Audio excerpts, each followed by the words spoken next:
Excuse me, you know where your extension cords are? 11. 11, thank you.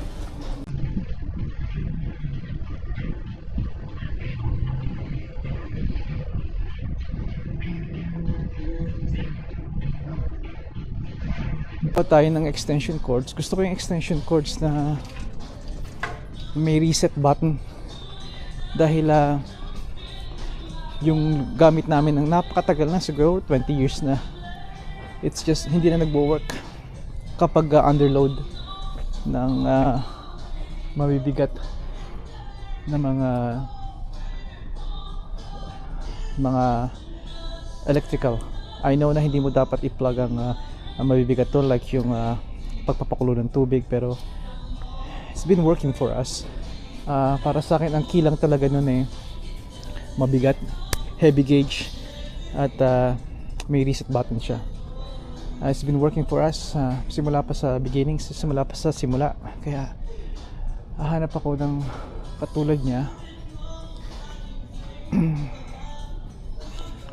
Ito hindi yung ganito. Papakita ko sa inyo.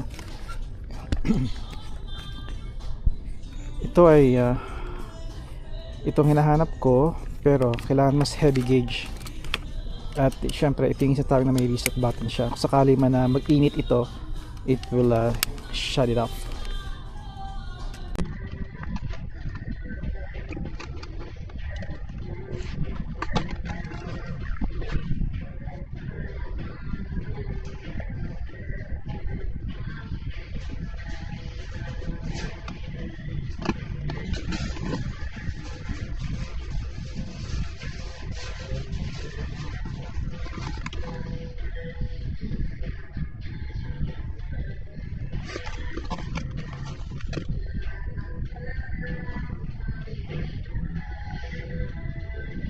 Dito $1,800 watts circuit, 125 volts, 60 hertz, 15 amps. This is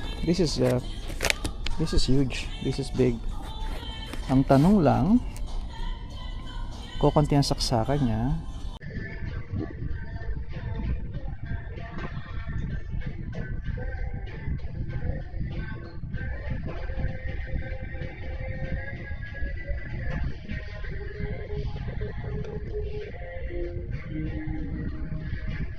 Dali lang maraming pag-iisip to. I-off ko na muna to. Okay, so ito ang nakuha.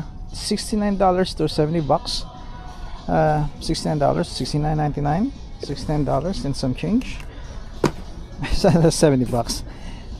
At made by Noma. Ito ang Noma talaga ang dala-dala lagi ng Canadian Tire. Mga Christmas lights nila, anything wires, extension cords,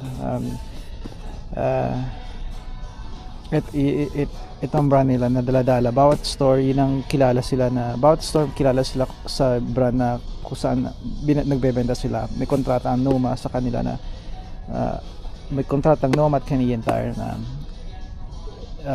ito ang mga produkto ng Noma ang binebenta nila at wala ng iba pa. Yun ang pagkakaalam ko. Maaaring depende nga sa kontrata, pero kadalasan ito nangyayari. Kung ano yung main product nila, halimbawa sa electronics, itong extension cords or power charge, itong power bar na to ay sila lang ang magkikaya dito at wala nang iba pang brand na hindi ko alam mga case na yun sa iba, pero kadalasan yun ang alam ko sa karamihan, if not sa lahat. Ngayon $70 ito. May napupusuan akong isa, yung una ko nakita na pinakita ko sa inyo, itong Mastercraft. Oh, look at it. Magkaiba ng brand to, Mastercraft at Noma. I guess pwede yung dalawang brand, pero ito madalas nga ito. Mastercraft madalas din, depende nga siguro nga sa kontrata. So I stand corrected sa sinabi ko kanina na isang produkto lang sa isang particular na bagay. Okay, let's move on. Mastercraft to, at looks like meron pang setup to, more like for shop, at talagang heavy duty to. It can take a lot of load. from big equipment, big tools, power tools. Pero ako yung tao na I like it kiss. Keep it simple, stupid. Keep it simple, silly.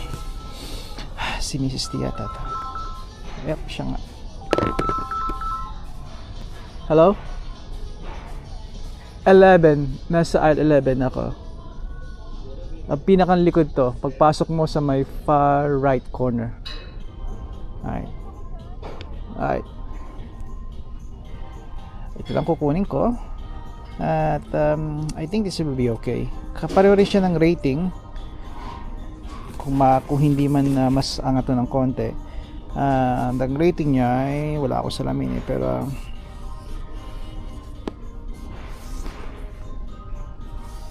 somewhere here. Still 15 amps, 100.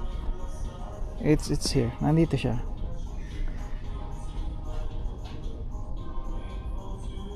Electrical rating 15 amps, 125 volts. Yan, nandito siya. Ito meron ako nito bigay ng aking kaibigan. Babalik pa ako. Ito lang kailangan namin ngayon. Kaya I'll keep it simple. Diba? Magandang motto yun, magandang kaugalian yun. Keep it simple, silly, diba? Pagka usap ko mga bata, sinasabi kong keep it simple, silly. Pag naman matatanda, lalo't matigas ang ulo, mga kasing edad ko, I say, keep it simple, stupid. Okay, parating na si Misty at I think I'm done dito. Kaya i-off ko na muna to.